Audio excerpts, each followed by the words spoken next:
Bem, bom dia para todos, sejam bem-vindos a mais um ATPC de Ciências da Natureza e Matemática. Como vocês já sabem, espero, a equipe de Ciências da Natureza é formada pelo PCNP Carlos, também conhecido como Carlão. Um abraço, Carlão, muito obrigado pelo auxílio novamente. E também pela PCNP Cláudia, sendo ambos da disciplina de matemática, e também a equipe é composta por mim, Matheus, PCNP de Biologia. Hoje, no nosso ATPC, nós iremos contar também com a participação do PCNP João Paulo, de Tecnologia.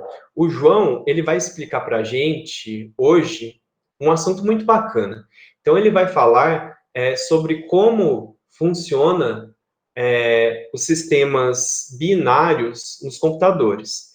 Esse é um assunto que envolve situações de matemática, de tecnologia, de física, até em biologia hoje, que é bioinformática, enfim, quase todas as disciplinas de ciências da natureza, em um momento ou outro, vão acabar tocando nesse assunto. E por isso nós achamos bacana trazer ele para vocês, tá joia?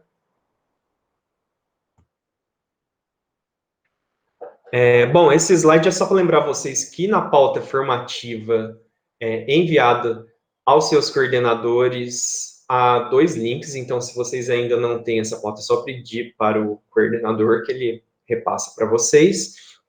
Em relação aos links, um é para controle de presença e outro é referente a dúvidas e sugestões, tá joia? Só o primeiro precisa ser preenchido por todos, e é somente você clicar no link, colocar seu nome e selecionar as escolas em que você leciona, tá joia? O segundo link, ele é opcional preenchimento, então você só vai precisar preencher se tiver alguma sugestão ou de ATPC, ou de tema, ou de mudança de formato, tá ok? Falando em mudança de formato, vocês vão notar que hoje o nosso ATPC ele está formatado de um jeito diferente, mas comentaremos sobre isso um pouquinho mais à frente.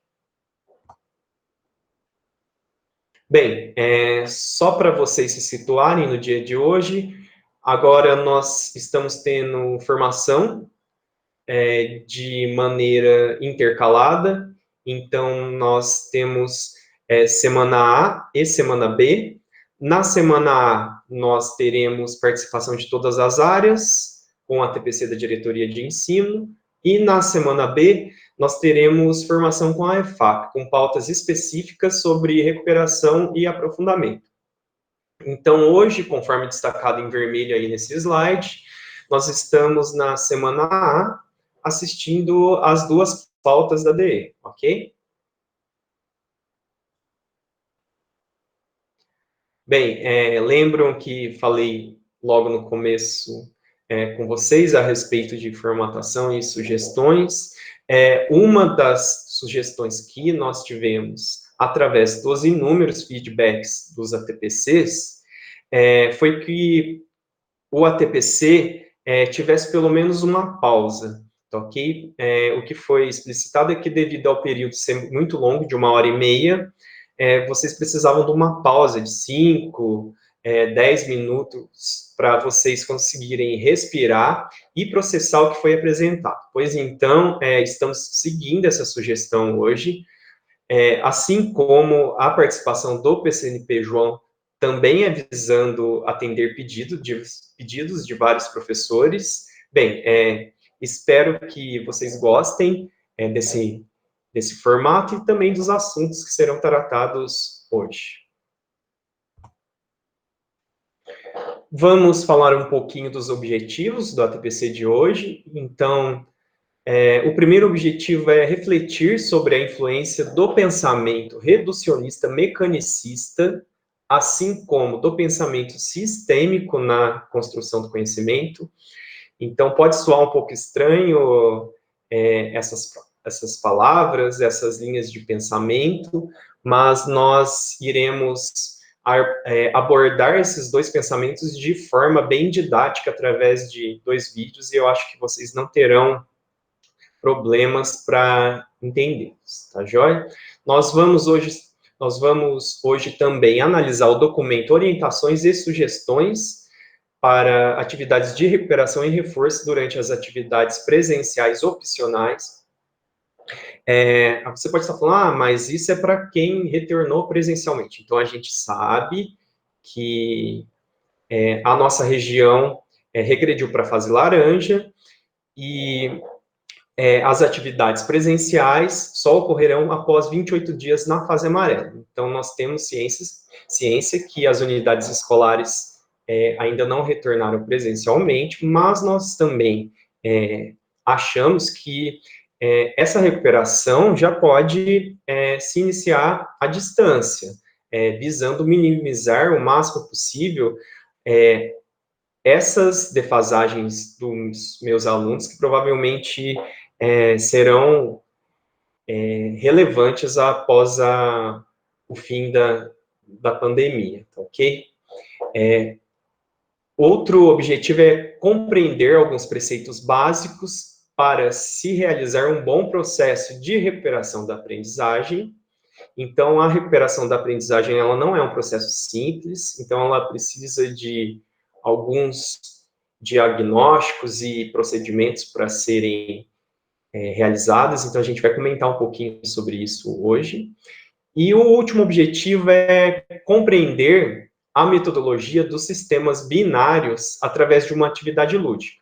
Então, essa parte da TPC vai ser dada pelo PCNP João Paulo, de Tecnologia. Bem, antes de adentrar no assunto de recuperação e aprofundamento, eu queria fazer com vocês uma introdução a respeito de uma linha de pensamento. Essa linha de pensamento nós chamamos de pensamento newtoniano-cartesiano. O pensamento dessa linha, ele é basicamente reducionista, isto é, todos os fenômenos, segundo essa linha de pensamento, podem e devem ser separados, classificados e reduzidos em suas menores partes. A análise completa e individual desses componentes fundamentais é que produziriam as respostas para eu conseguir entender e manipular os fenômenos mais complexos, de acordo com as minhas necessidades. Tá joia? Bom, Descartes, em O Discurso do Método, ele fala que esse é o caminho mais sensato para a gente tomar. Quando eu falo a respeito da compreensão do universo físico. Apesar de tratar mais especificamente de fenômenos físicos e biológicos, o pensamento reducionista, ele difundiu-se por quase todas as áreas do conhecimento humano, da física até a psicologia, inclusive na educação. E em sua época, contrapondo a visão religiosa, essa linha de pensamento realmente produziu, a partir de sua adoção, uma imensidão de resultados e descobertas surpreendentes. Tá joia? Mas por que eu estou falando isso para vocês? Vamos dar uma olhadinha na BNCC. Então, nela, nós temos definidas 10 competências gerais que devem guiar o trabalho em todos os anos e em todas as áreas de conhecimento. A especificidade, ela vai aumentando e nós vamos quebrando essas competências em partes menores conforme nós avançamos na leitura do documento da BNCC. Então, cada área e componente curricular vai possuir agora competências específicas, e cada componente vai ter suas disciplinas, onde vão ser definidas suas unidades, objetos de conhecimento e habilidades. Vocês conseguem perceber que nós estamos quebrando partes maiores e mais complexas em partes menores e mais específicas? Será que a BNCC Só um minuto.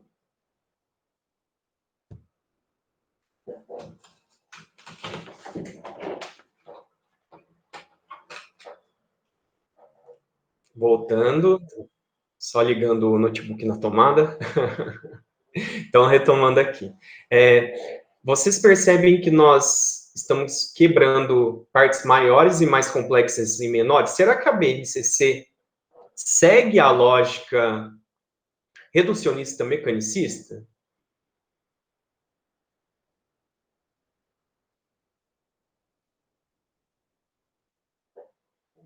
Bom, então, partindo dessa lógica reducionista, eu vou que é de quebrar partes maiores em partes menores para entender e solucionar problemas complexos, eu vou fazer uma afirmação para vocês.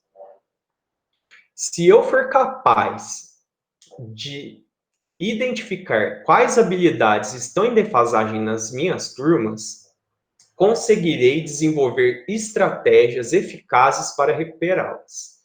Recuperando essas habilidades, meus alunos também desenvolverão as competências gerais e específicas esperadas. Bem, então eu quero que vocês analisem essa frase. Você concorda com essa frase? Tá certo isso? Eu estou correto? O que vocês acham? E eu vou dar para vocês 3 minutos para vocês comentarem o que vocês acham a respeito dessa frase, se está correto ou não, e por quê, tá joia? Então, 3 minutinhos agora.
Vamos lá, pessoal, pode ir participando no chat, falando o que vocês acham, que a gente vai interagindo com vocês durante esse tempo. Ao lado, vocês veem uma síntese do que foi falado na frase.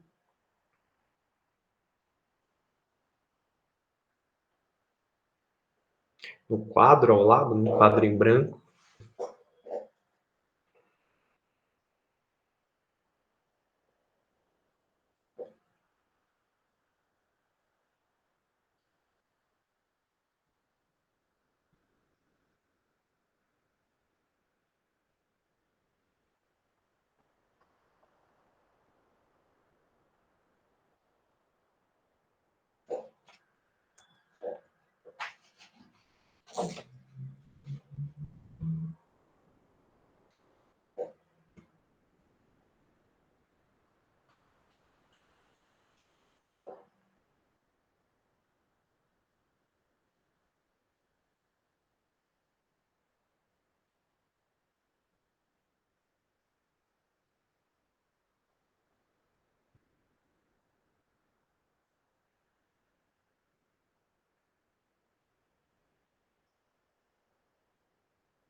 Terminando.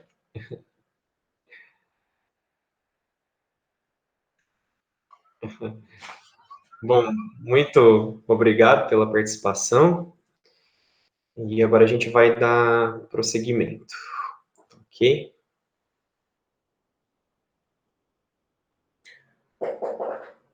Bom, então, como falado no início, eu vou trazer agora para vocês um filme.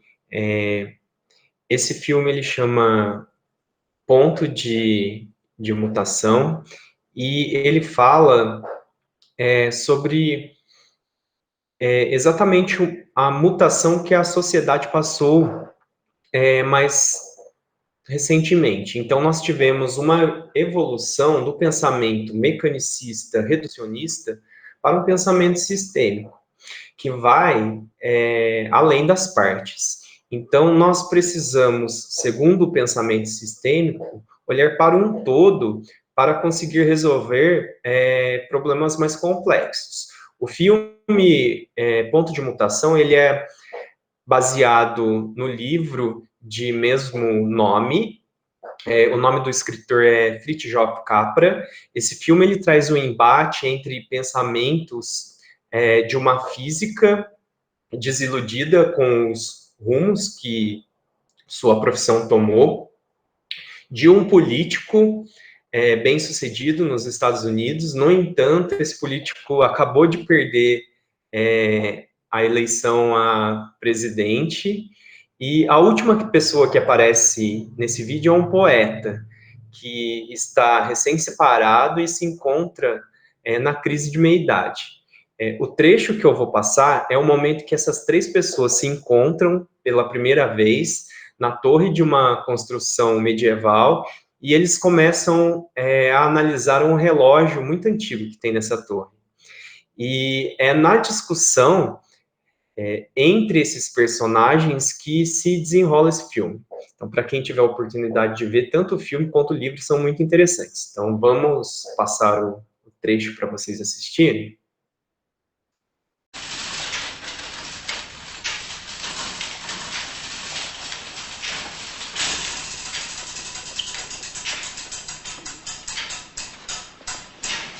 Look at this, look at this, look at this. This thing has been functioning for hundreds of years. Since before the beginning of modern times. Yeah, but this is different from the kind of time you were talking about before. Sunrise to sunset, Sabbath to Sabbath, isn't it? This is mechanical time, isn't it? You bet it is, you bet. I sometimes think that this clock, this machine, is what constitutes humanity's first real break from the world of nature. Wouldn't you say so? Hello? The clock did much more than that. It became the model of the cosmos. And then they mistook the model for the real thing. People got the idea that nature was just a giant clock, not a living organism, but a machine. That's exactly what I've been trying to tell this lunkhead. Exactly, word for word. Maybe you recognize him. Jack Edwards? And you're? Sonia Hoffman. I think I've heard your name somewhere. Yeah, maybe in a couple of hundred news broadcasts. He was a candidate for the U.S. presidency in the primaries. Oh, I vaguely remember. See, I'm not a voter. Most Americans don't vote either. I do know who you are. Me? You know who I am? I doubt it. You're Thomas Harriman, the poet. Well, yes, I am, but wait a minute. Let me get this straight. You recognize me, a poet whose latest work sold all of 12,000 copies, but you do not recognize this gentleman who was a presidential candidate in America? My God, woman, what's happened to your values? What do you do? I'm a scientist, and we do occasionally read poetry. As a matter of fact, I'm doing a lot of it these days. I'm on a sort of sabbatical. I'm an ex-physicist, an ex-American resident, an ex-voter. Ex-wife? This is very upsetting. Why don't intelligent people like yourself bother to vote? Well, forgive me, you politicians make it so hard. The ideas expressed by most of you, right and left, seem to me as antique and mechanical as that old clock. What's that supposed to mean? Well, if I was to explain that, I'd have to go all the way back to Descartes, if you remember him. Yeah? To be or not to be? I think therefore I am. Yeah, well, we both went to college, yeah. Well, Descartes was the primary architect of the view that sees the world as a clock. A mechanistic view that still dominates most of the world today, and it seems to me, especially you politicians. Mechanistic. Is that a real word? Mechanistic, mechanical, mechanics? Yeah, it's a good word. Mechanistic, as if nature functioned like a clock.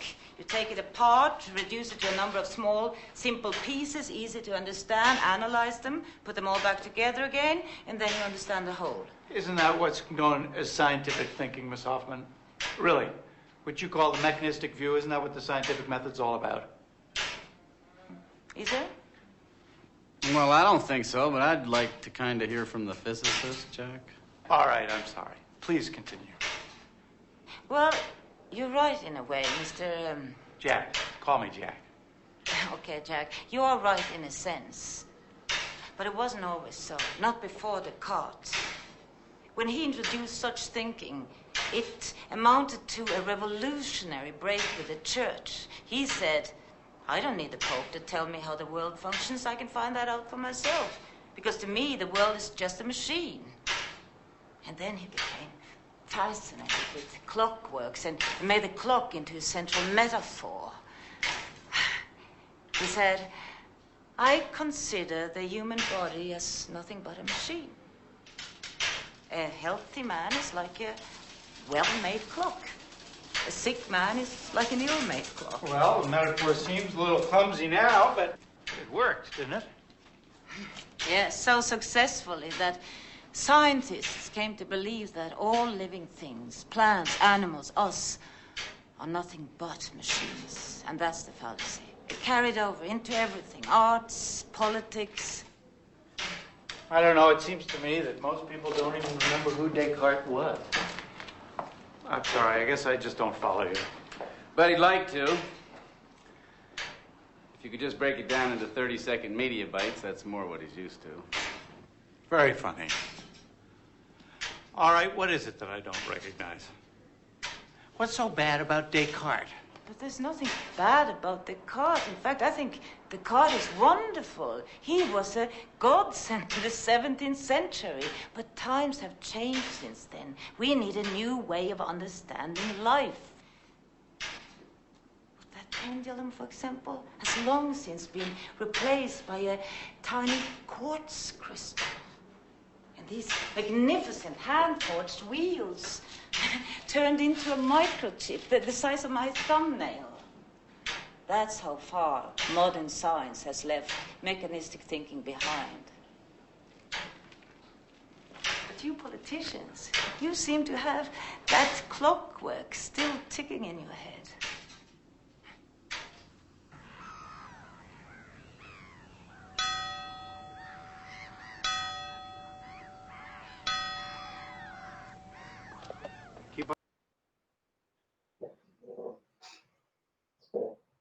E aí, gente, gostaram do trecho do filme? E aí? Será que a BNCC ela tem um pensamento reducionista ou sistêmico? Ou ambos? Mas uma coisa que eu queria discutir com vocês agora é o que será que é esse pensamento sistêmico que a cientista fala. Então, agora eu vou passar um outro vídeo bem curtinho, onde é explicado o que seria esse pensamento sistêmico que ela tanto fala. Tá joia? Agora eu vou passar esse filme para a gente dar mais uma, né, refletida. Bem, primeiro é necessário que a gente defina o pensamento sistêmico ou a visão sistêmica, que na verdade é eu ter a capacidade de entender quais são as interligações das partes que afetam o todo. Né? Essa história de visão sistêmica e pensamento sistêmico começou com a ciência, né? Justamente para explicar as situações complexas. Então, quando eu tenho a visão sistêmica dentro da organização, eu vou procurar desenvolver uma habilidade de olhar o problema de cima e verificar, primeiro, se não é um problema, é uma consequência, e depois disso, identificar as causas que possam estar efetivamente ocasionando o verdadeiro problema. Porque muitas vezes a gente pensa que está se focando no problema e está focando simplesmente na consequência. Daí a importância de se desenvolver esta habilidade de visão sistêmica. E aí, gente, gostou do segundo vídeo? Tá passando bastante carro aqui, tomara que não atrapalhe o som do vídeo, até encostei a porta aí. Bem, então para dar prosseguimento nessa nossa formação, eu gostaria de lançar mais uma pergunta para vocês. E essa pergunta é se você consegue relacionar os dois vídeos que você viu com a recuperação das habilidades em defasagem. A recuperação das habilidades em defasagem, ela deve ser feita de forma mecânica ou sistêmica? Então, vou pedir para vocês falarem as opiniões de vocês nesses 3 minutinhos. Vamos lá?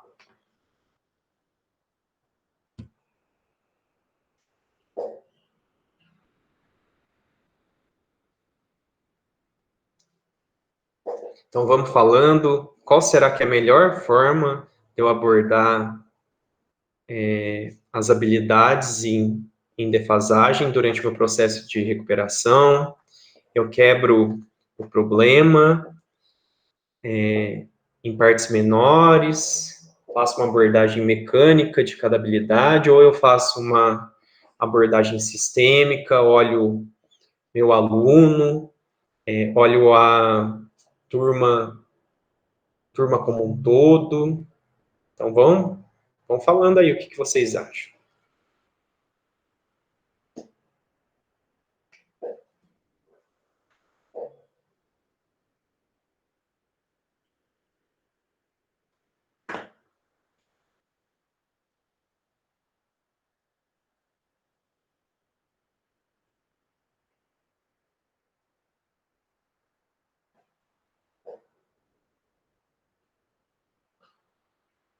Passou metade já.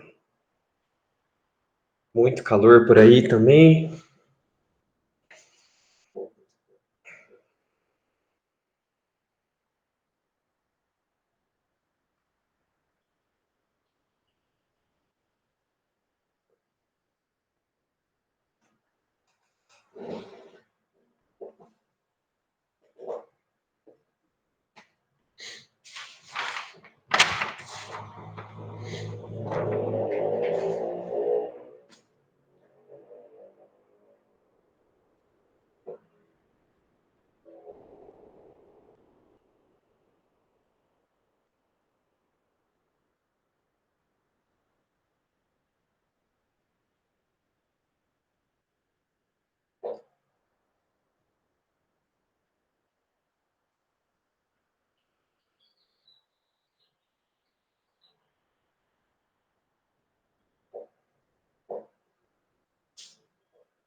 Bom, vamos dar prosseguimento então, gente.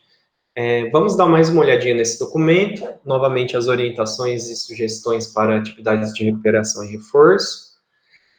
Então, a gente consegue ver pela data de 14 a 18 de setembro que ele dá habilidades para serem trabalhadas em cada semana, então é um documento semanal. Vamos dar uma olhadinha especificamente na parte de biologia. Então, biologia, no segundo ano, que é onde está a seta, eu tenho uma habilidade na primeira coluna, que é identificar os elementos básicos que compõem a célula, bem como suas funções.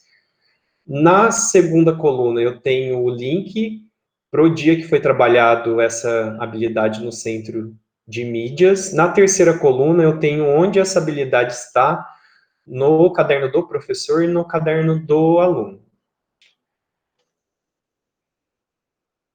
Bem, eu vou lançar mais uma pergunta para vocês, mas sem tempo agora. Será que eu vou ter que trabalhar obrigatoriamente essa habilidade? Então, porque é um documento semanal, será que toda semana eu vou ter que seguir ele, cumprir a habilidade que eles estão pedindo? Então, o que eu vou falar para você é que tudo depende dos seus diagnósticos anteriores, tá joia? Então, a resposta é não.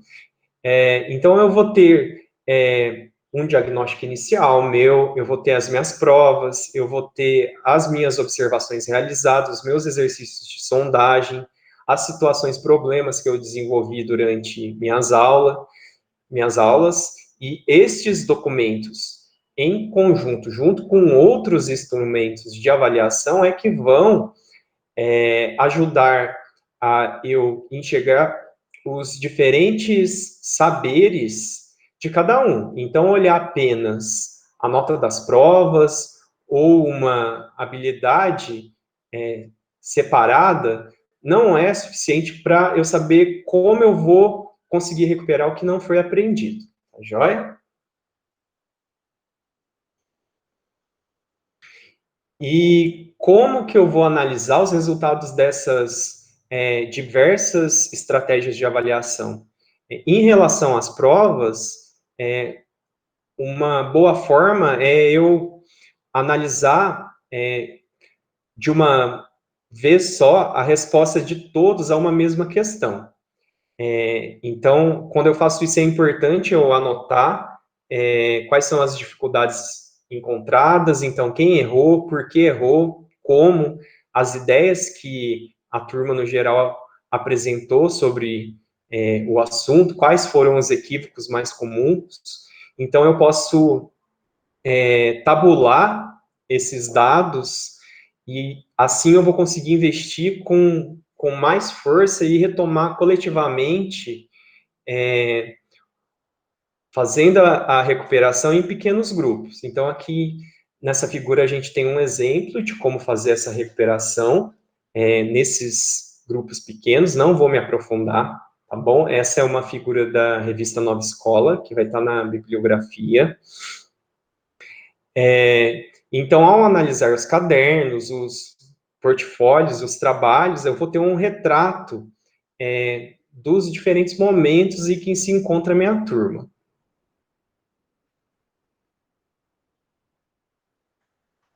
E como trabalhar com os alunos que têm dificuldades diferentes? Quais critérios mais indicados para formar esses diferentes grupos na sala de aula?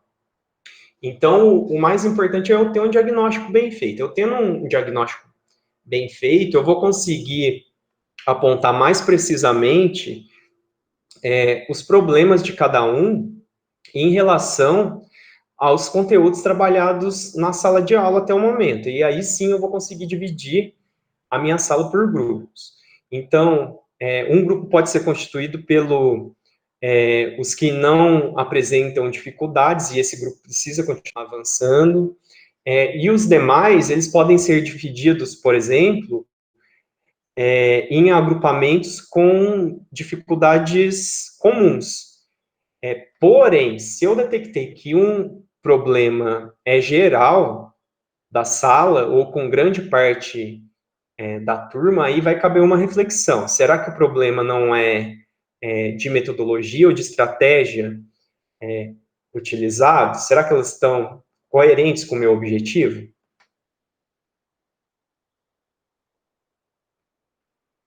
E, por fim, como saber se a recuperação funcionou e se todos ou a grande maioria aprendeu?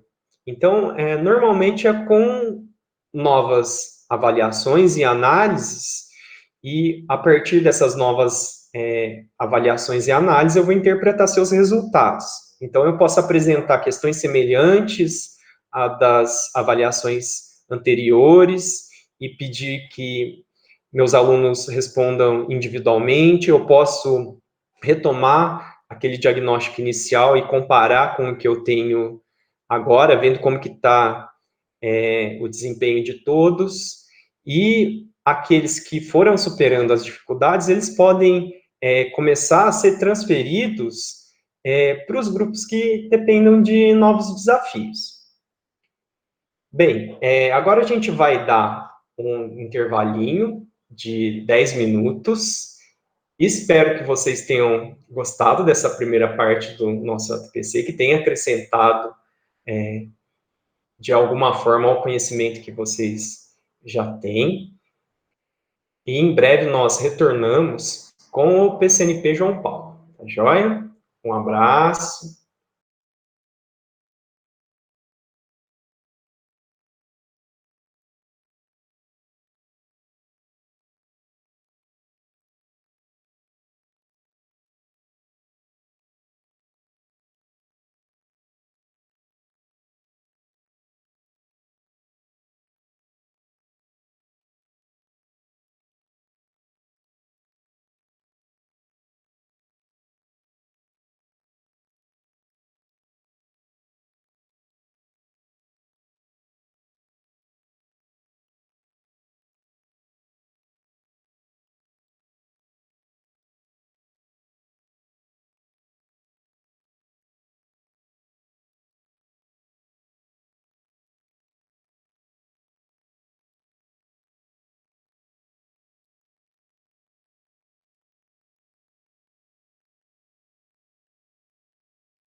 Olá pessoal, tudo bem com vocês? Espero que sim.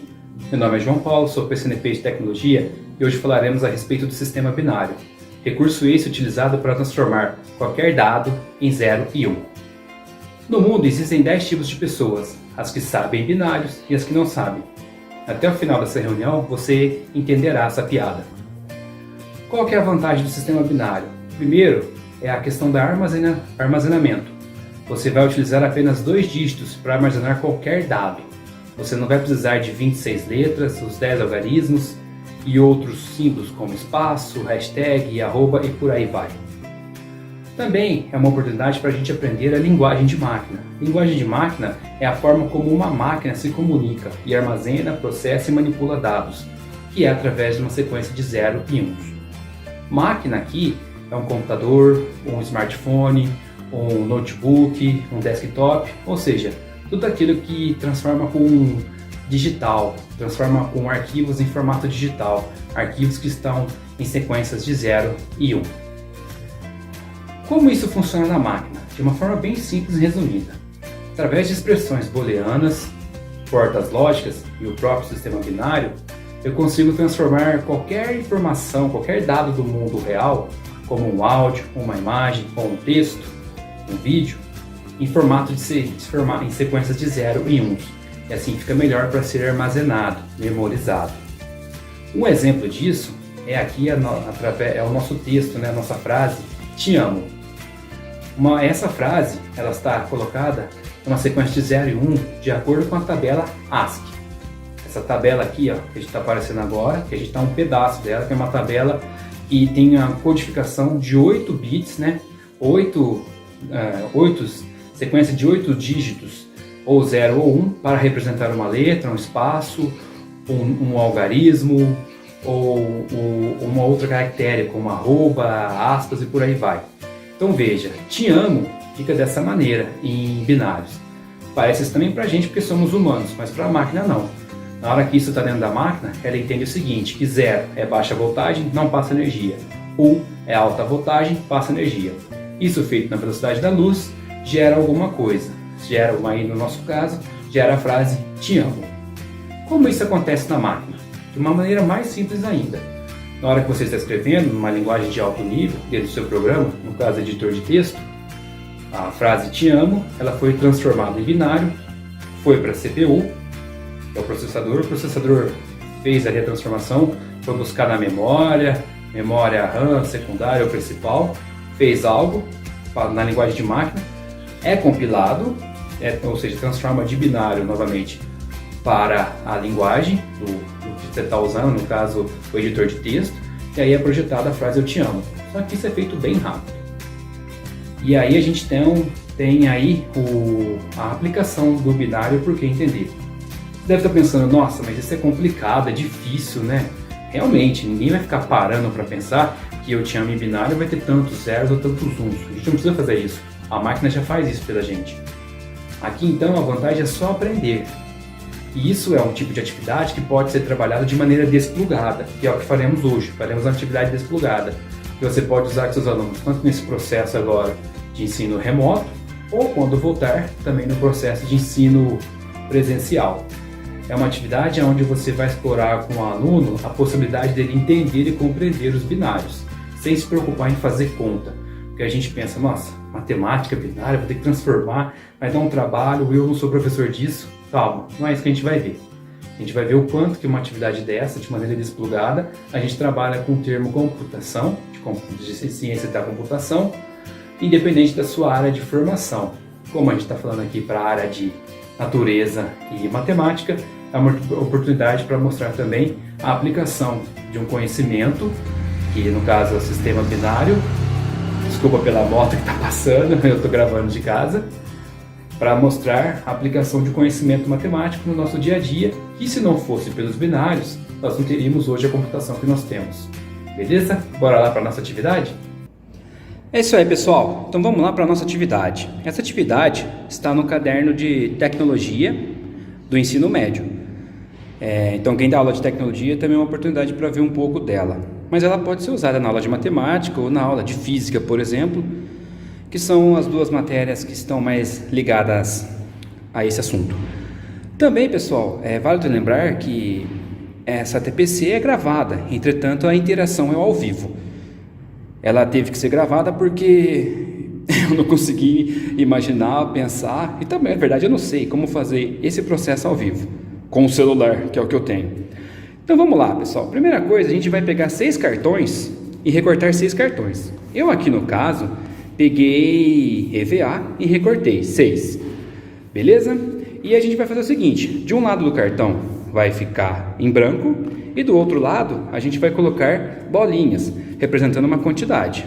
Por exemplo, aqui eu tenho uma bolinha, deixa eu pegar a de 2, cadê? Aqui eu tenho 2 bolinhas, agora vem o 4 bolinhas, depois do 4 o 8, depois do 8 o 16 e depois dos 16 o 32. Muitos já devem ter matado a charada, né? Isso aqui, como é base 2, então eu estou dobrando a quantidade. Deixa eu focalizar melhor aqui. Eu vou ter que fazer assim porque não vai pegar no celular. Tudo bem? Que é muito número. Então aqui, ó, 2, 4, não, desculpa. 1, 2, 4, 8, 16, 32. Tudo bem? Então a gente coloca isso daqui. Você faz bonitinho aí, conforme você tiver o recurso. Pode fazer com papel, não precisa ter um EVA e uma caneta. Um papelzinho já sai bem fácil para o aluno fazer em casa, ou você, quando voltar à aula presencial, fazer na sala de aula com eles. Desculpa os barulhos, pessoal, mas infelizmente é assim. Você resolve gravar alguma coisa, o carro do ovo passa. Então, aí, pessoal, deixa eu só pegar aqui as cartinhas de volta. Tentar colocar na ordem. A gente vem para o seguinte, o nosso sistema binário, a gente vai ter dois tipos de estado, ou 0 ou 1. Quando a carta estiver em branco, ela representa o 0. Quando estiver aparecendo um valor, vai ser representado com 1. E aqui no nosso sistema, a gente vai trabalhar com apenas 6 bits, ou seja, 6 posições, que pode ser um bit 0 ou um bit 1. Bit é uma unidade de medida da computação, que pode ser 0 ou pode ser 1. Lembrando lá da gente acabou de falar, ou baixa voltagem ou alta voltagem. Por que só 6 bits? Porque aqui a gente só vai brincar de maneira desplugada, não vai levar muito a sério, fazer um número muito grande, porque senão fica pesado.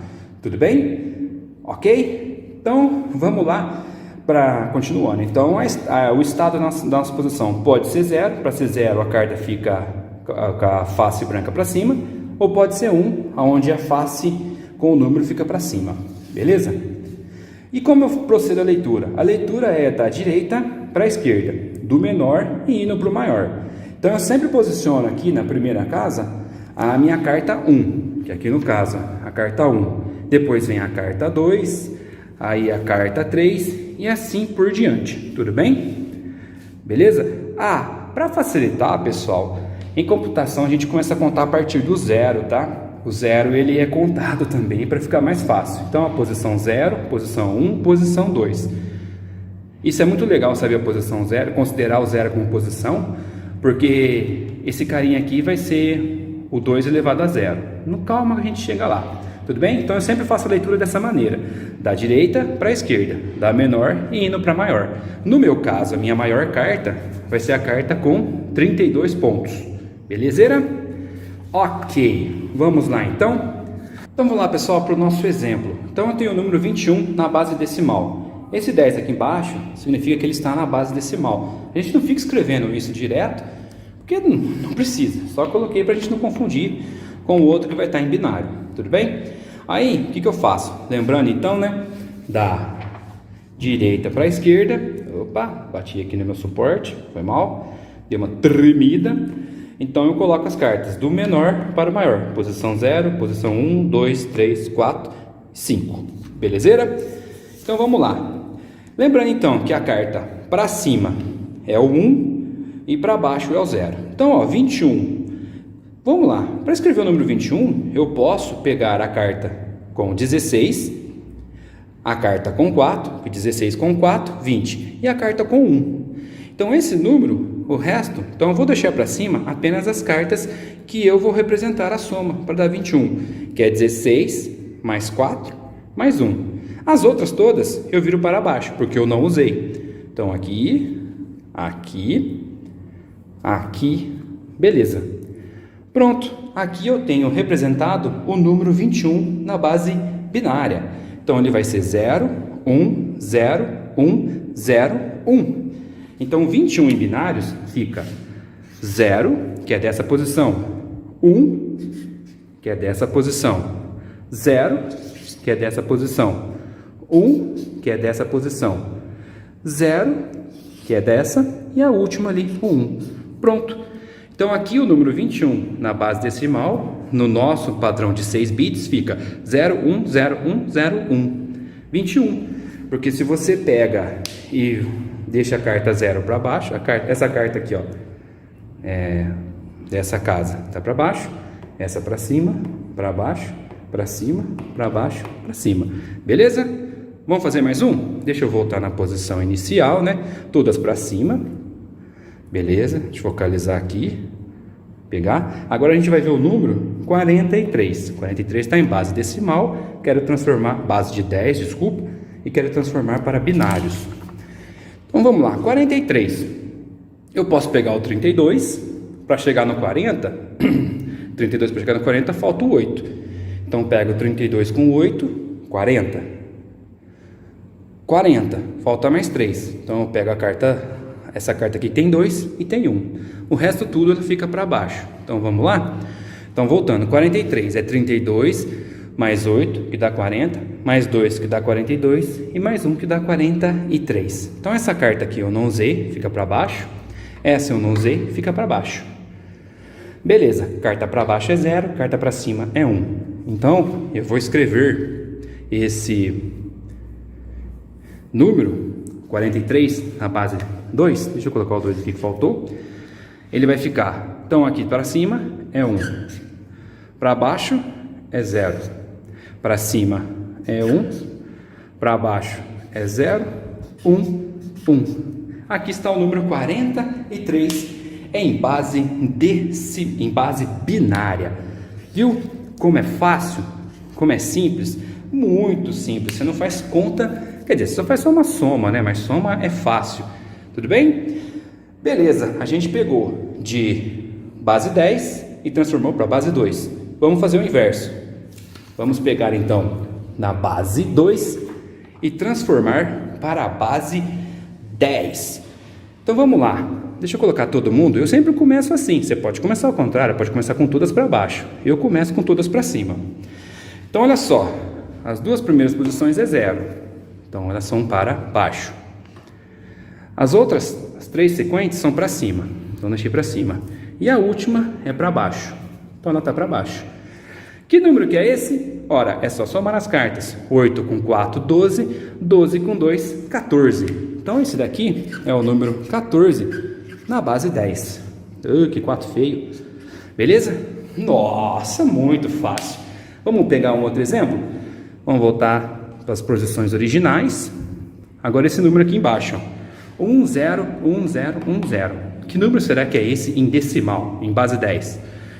Falar decimal, falar base 10 dá no mesmo. Mas eu não vou falar decimal para não confundir com o número com vírgula, tá? Base 10, vamos transformar ele. Então, para cima, para baixo, para cima, o seguinte para baixo, para cima e o seguinte para baixo. Agora é só somar os pontos. 32 com 8, 40. 40 com 2, 42. Então esse é o número 42 na base 10. Muito fácil, né? Bacaninha. Então a gente já pegou o jeito como trabalhar com o nosso sistema aqui decimal. Desculpa, com o nosso sistema binário aqui, que trabalha com 6 bits. Tudo bem? Agora vamos para algumas atividades. Lógico, você pode variar as atividades. No caderno de tecnologia tem algumas. Aqui a gente está passando outras, para complementar ou para explorar. Depois que você pegou o jeito, aí você pode trabalhar da maneira que quiser. Então vamos lá. A primeira atividade que eu bolei é transformar a minha idade em binário. Quantos anos eu tenho? Eu tenho, na base 10, 37 anos. Beleza? Faço 37 agora, em outubro. Vamos lá, 37. Então, como é que eu faço para representar esse número em binários? 37, qual o número de base 2, né, que está próximo do 37? 32, né? 32. 32 para chegar no 37, ainda faltam 5. Então, aqui do 5, eu tenho 4 mais 1. Beleza, então a minha idade binário, essa fica para cima, que é 32, essa eu não usei, essa eu não usei. 32 com 4 vai dar 36, o 2 eu apago, é 0, e o 1 eu deixo para cima para dar 37. Ora, 37, que é a minha idade em binários, vai ficar então 1, 0, 0, 1, 0, 1. Pronto, essa é a minha idade em binários. Então pede para o aluno transformar a sua idade em binário ou você mesmo fazer a sua em binário. Quanto será que vai dar? Tudo bem? Primeira atividade. Pessoal, essa nossa brincadeira, esse nosso sistema é um sistema limitado. Por que limitado? Ele tem um número que é o maior possível e um número que é o menor possível. Por quê? Porque a gente está trabalhando só com 6 posições. Então ele vai ter um limite. Ora, essa é a atividade 2. Qual que é o limite da nossa atividade? Então, qual que é o maior número que eu posso escrever e qual que é o menor? Bem, pessoal, o menor está muito fácil de descobrir. É aquele onde tudo vai ser 0, né? Aqui vai ser 0, aqui vai ser 0, aqui vai ser 0, 0, 0 e 0. Porque eu não vou somar nenhum valor. Então, o menor número no meu sistema, ele é, na verdade, o 0. 0 é o menor valor que eu posso escrever nesse meu sistema. Então, o meu sisteminha aqui de 6 bits é limitado inferiormente por 0. E qual será o meu maior valor? Vamos virar aqui. Tá muito apagado. Vamos pegar essa outra aqui. Também tá. Mas vamos lá. A gente consegue fazer aqui, ó. Então, o meu menor número é o 0, onde vai ser do 0, 0, 0, 0, 0. Ora, o meu maior é o contrário, é usar o bit, é o maior bit que eu posso, que é o 1. Então, ó, tudo vai ficar virado para cima, tá vendo? Tudo, bati de novo aqui, tudo virado para cima. Então, esse é o maior número que eu posso escrever nesse meu sistema. Lembrando sempre, nesse meu sistema com 6 cartas apenas. Esse é o maior que eu posso escrever. Então, é 1, 1, 1, 1, 1, 1. Esse é o maior número. Deixa eu fazer aqui embaixo. Ó. O maior número que eu posso fazer ele é 1, 1, 1, 1, 1, 1. 6 posições. E em decimal, que número que é esse? Ora, é só somar. 32 com 16, com mais 8, mais 2, mais 4, mais 2, mais 1. Somando tudo isso, é 63 na base 10. Então, veja, pessoal. Deixa eu colocar aqui para cima para vocês enxergarem. Veja que o maior número que eu posso escrever é o 63. Aí você pensa, nossa, então eu tenho quantas posições possíveis nesse meu sistema de 6 cartas? 64 posições. Ah, mas o maior número que eu posso escrever é o 63? Sim, mas a posição 0 também conta. Por isso que em computação a gente sempre conta a partir do 0. Entendeu? Porque o 0 aqui na posição de binários ele vale, ele começa como contagem. Então, nesse meu sistema, eu posso escrever 63 números diferentes, sendo que o maior número possível é o 63, quando todas as cartas estão para cima, e o menor é o 0, quando todas as cartas estão para baixo. Belezeira? Essa é a atividade 2. Essa é muito bacana, para encontrar o limite. Ou seja, até que o máximo que eu posso escrever. Por exemplo, se você tem 65 anos, nessas posições você já não vai conseguir escrever ele em binários. Você teria que ter mais uma posição, né? Teria que ter aqui o 64, que vem depois do 32. E aí a atividade 3. A gente limitou, porque não vai ter aluno com mais de 65 anos, a não ser aluno do EJA, né? Não pensei nessa possibilidade. Mas se alguém tiver, manda para mim, para a gente ver qual que foi a solução. Essa é a atividade 3. Então, descubra a senha. Então, veja que cada linha é um número dessa minha senha. Tem 4 dígitos a minha senha.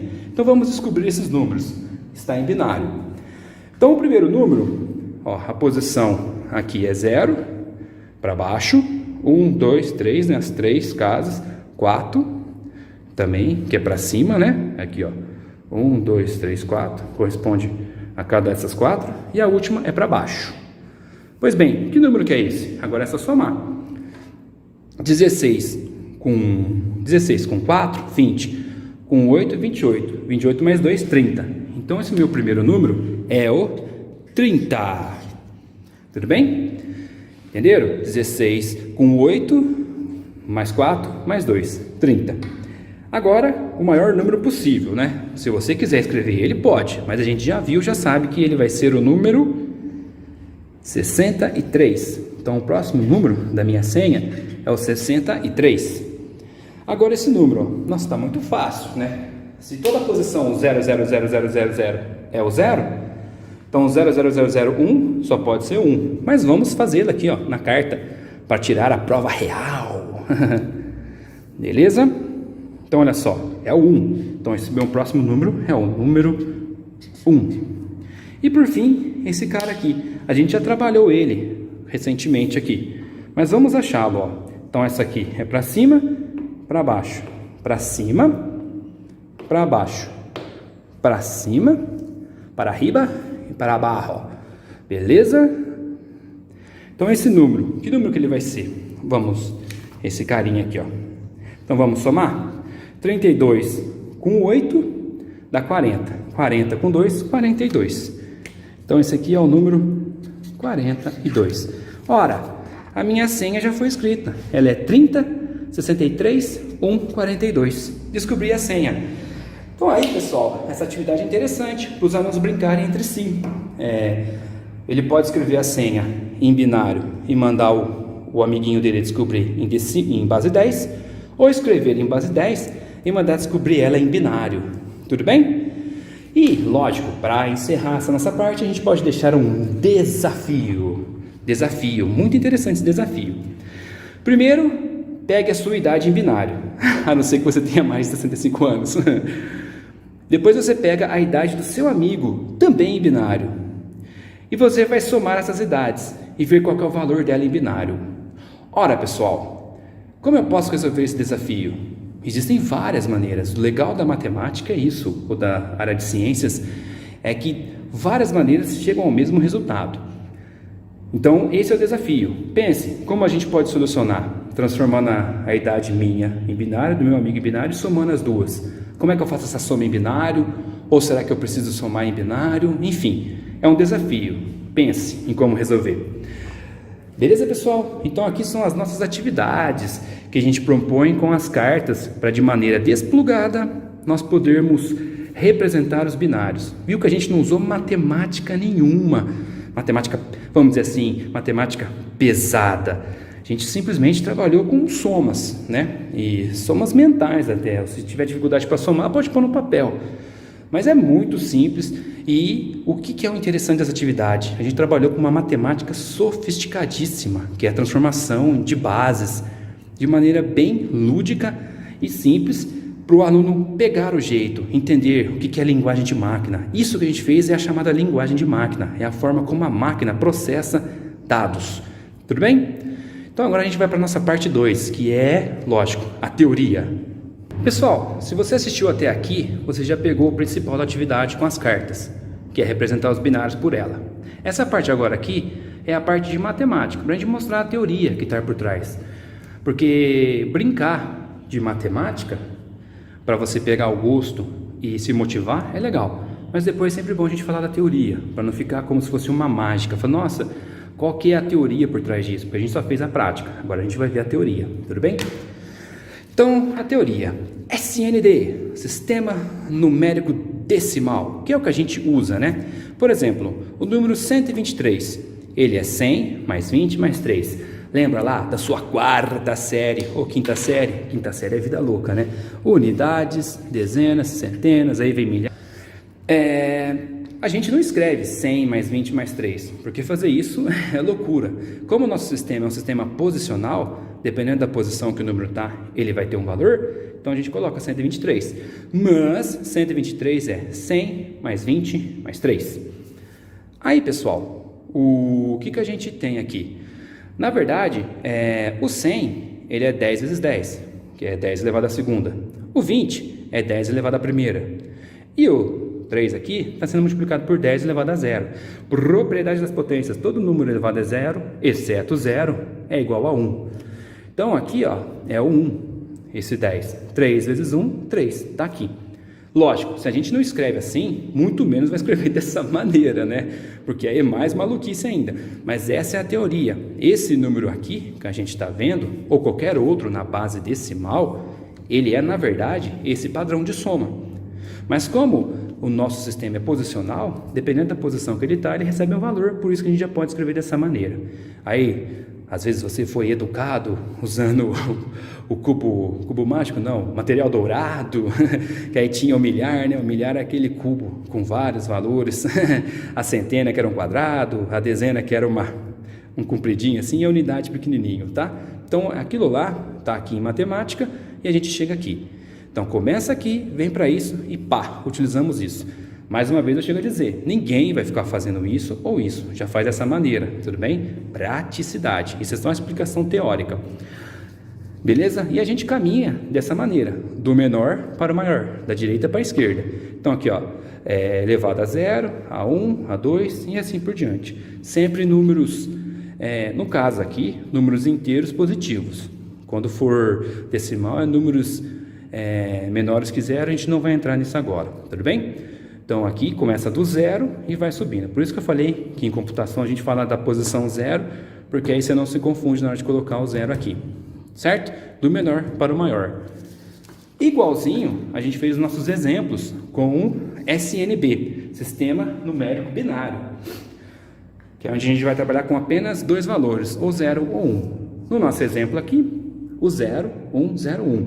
Que número que é esse em binários? Mesma coisa, a posição, ó. Então eu começo do menor, ó. 2 elevado a 0, que vai multiplicar o 1. 2 elevado a 1, que vai multiplicar o 0. 2 elevado a 2, que multiplica pelo 1. E o 2 elevado a 3, que multiplica o 0. Agora é só fazer a potência e multiplicar pelo valor correspondente. Começar daqui agora. 2 à terceira é 8. 0 vezes 8. 2 à quarta é 4. 1 vezes 4. 2 à primeira é 2. 0 vezes 2, e 2 elevado a 0 é 1, 1 vezes 1. Multiplicar por 0 vai dar 0, então aqui ele deu 0. Aqui 1 vezes 4, 4. E aqui 0 vezes 2 dá 0. E aqui 1 vezes 1, 1. Beleza, pessoal? Olha o erro meu. A minha soma deu 15, desconsidera isso. Na verdade, né? Eu acho que eu coloquei 15 porque eu vi 14 aqui, ó, não vi o ponto de multiplicação. Descobri até meu erro. Ah, nossa, vergonha. Então, 4 mais 1, 5. Então, esse é o número 5, beleza? Então, aqui a gente explicou a teoria para números do sistema numérico binário, tudo bem? E agora vamos lá. Bati de novo. Explicar a nossa piada lá no início, se você não entendeu a piada, né? Lembra que eu disse que existem dois tipos de pessoas no mundo? As que sabem, existem 10 tipos de pessoas no mundo, as que sabem binário e as que não sabem. Então, vamos pegar o número 10, né? Nem se pode falar 10, mas vamos chamar de 10, porque 10 é para número da base 10. Se você falar 1, 0, então o número 1, 0, na base binária ele é 0 vezes 2 elevado a 0, 1 vezes 2 elevado a 1. Então, a gente sabe que elevado à primeira vai dar 2, elevado a 0 vai dar 1. 1 vezes 2 dá 2, mais 0 vezes 1, 0. 2 mais 0, 0. 2. Ou seja, existem dois tipos de pessoas no mundo, as que sabem binário e as que não sabem. Beleza? Entenderam a piada? Foi engraçada? Agora a gente entende, às vezes parece engraçado. Piada de professor de matemática nunca tem graça mesmo. Beleza, pessoal? E aí? Que tipo de pessoa você é? A que sabe binário ou a que não sabe? Gostaram da atividade? Se gostaram, comentem aí no chat, vamos conversar, vamos trocar uma ideia. E essa foi a nossa proposta de atividade, tudo bem? Olá, pessoal, é isso aí. Espero que vocês tenham gostado da atividade. Uma atividade bem lúdica para, de maneira desplugada, a gente ensinar um dos princípios mais fundamentais da computação, que é o binário. Viu que a gente, na atividade em si, não usou nenhuma matemática mirabolante. Depois, na segunda parte da atividade, nós explicamos a matemática que está por trás de tudo. Aí fica para você, o que você acha melhor. A gente está falando nesse processo de recuperação, de ensino e aprendizagem. Qual que era mais vantajoso? Primeiro fazer a atividade e depois passar a teoria? Ou passar a teoria e depois fazer a atividade? Não existe aquele processo que é melhor ou pior. Isso vai muito dos seus alunos, dos recursos que você tem. Eu acho melhor, primeiro faz a atividade, porque aí quem sabe você motiva, e você desperta o interesse, sem falar que ali está uma matemática sofisticada, porque é uma matemática sofisticada, né? Transformação de decimal para binário, e depois no final você apresenta a teoria, porque a gente não pode só brincar ou aprender matemática por brincadeira, a gente tem que ir no certo, mostrar a teoria. Beleza, pessoal? Muito obrigado e até a próxima. Valeu!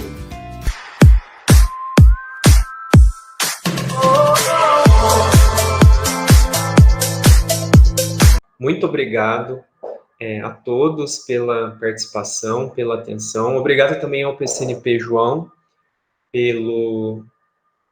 pela participação e ao PCNP Carlos, que auxiliou a gente na parte técnica, na elaboração desse ATPC. Um bom dia para todos e um bom restinho de semana. Até a próxima. Tchau, tchau, gente.